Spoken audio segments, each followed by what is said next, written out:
What's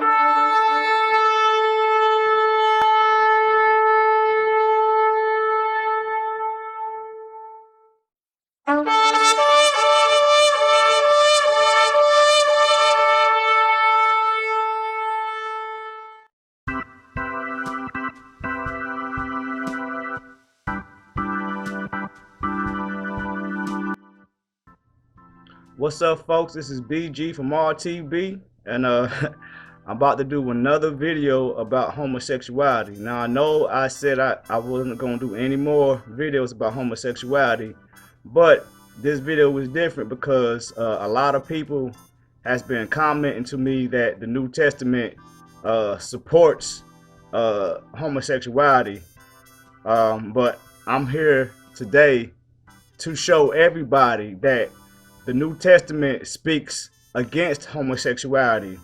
All right. Homosexuality was a sin from the beginning and is a sin in this day of time. It doesn't matter how people try to define what love is or what marriage is. The Bible describes it as a sin. So through this video, I'm going to take you through New Testament verses to show you that homosexuality is still considered a sin even till today. All right, now let's get on to the presentation. All right, folks, now let's take a look at 1 Corinthians chapter 6 verse 9, and it says, "Know ye not that the unrighteous shall not inherit the kingdom of Elohim?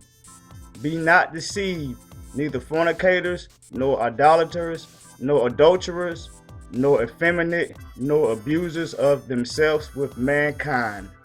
All right, folks, so before I go into explaining this verse, I want to show you what effeminate and abusers of themselves with mankind mean. All right, we're going to check it out in the Greek. All right, folks, now let's look at what abusers of themselves with mankind means in the Greek.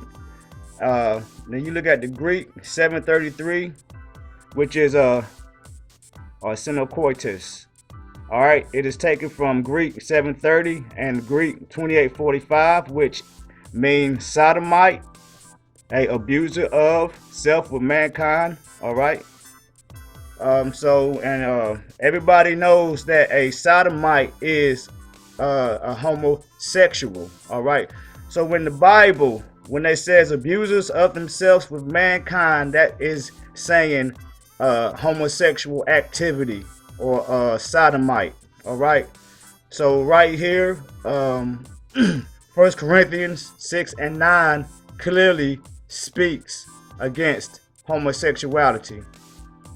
All right, now let's take a look at what effeminate means in the Greek. All right, you got the Greek 3120, which is pronounced malakos, which means of uncertain affinity, soft, that is, fine, clothing, figuratively a catamite, effeminate, soft. All right, so if you look at the word catamite, what a catamite is a boy kept for homosexual practices.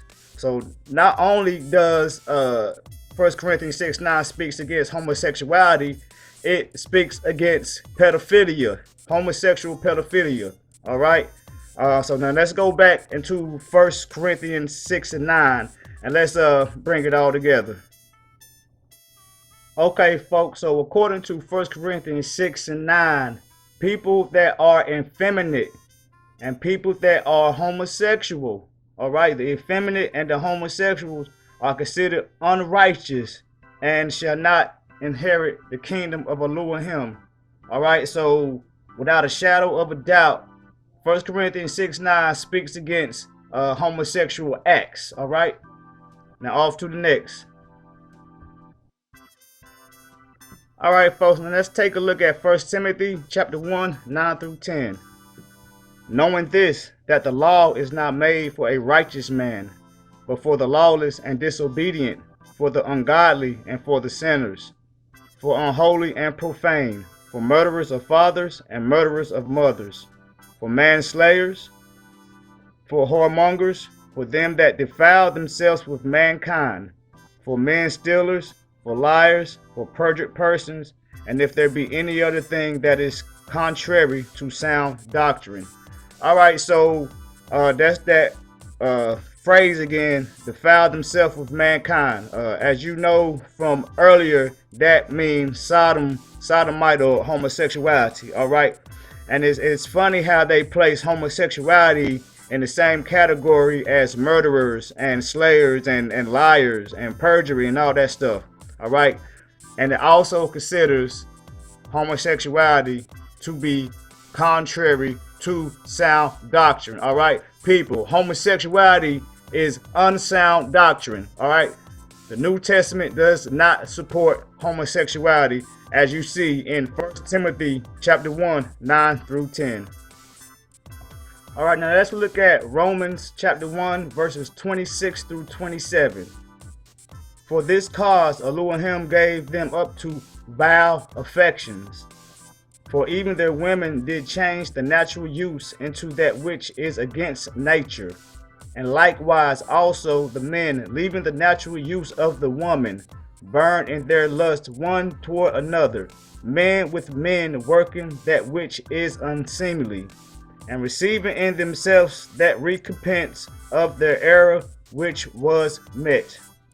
All right, people, right here in the New Testament, it basically says man with a man and a woman with a woman sexually is leaving their natural use. All right, Romans chapter 1 verses 26 through 27 speaks against homosexuality. That is a New Testament scripture, people. All right, it says that homosexuality is leaving the natural use. All right, when the man stops messing with a woman and goes to a man to pursue a intimate relationship or a sexual relationship, that is unnatural. All right, when a woman leaves a man and goes to be intimately and sexually connected to another woman, that is leaving the natural use. All right, men are supposed to be with women and women are supposed to be with men. All right, so there you have it. The Bible speaks against, the New Testament speaks against homosexuality. All right, folks, this is the last verse I'm going to cover. Jude 1 and 7 says, even as Sodom and Gomorrah and the cities about them in like manner, giving themselves over to fornication and going after strange flesh, are set forth an example, suffering the vengeance of eternal fire. Okay, so Jude references Sodom and Gomorrah. All right, and we all know what went down and what went on in Sodom and Gomorrah. A whole bunch of homosexuality. That's what's going after the strange flesh is about. All right, but this shows you that homosexuality is a sin and it's punishable by eternal hellfire. All right, just like murderers, just like liars, just like anybody that goes against the Most High. All right, it's punishable by death. It's punishable by eternal separation from the Most High. All right, okay, people, so this is it. This is going to be my last video on homosexuality. Many people might try to say that the Messiah didn't go against it, but whenever he spoke about marriage, he spoke about a man and a woman being together. All right, he recited the Old Testament. He said follow his commands, and part of following the Most High's commands is not being a homosexual. All right, so you can't really say the Messiah is not against homosexuality when he is, because he is of the Father and the Father is against homosexuality. All right, it is a sin. It is unnatural. From the Old Testament to the New Testament, all right, it is a sin. All right, it was a sin from the beginning. It's gonna be a sin till the end. All right, so this is it. All right, the New Testament stands against homosexuality just like the Old Testament does. All right, so that's it. This is BG from RTB. Baruch Shalom.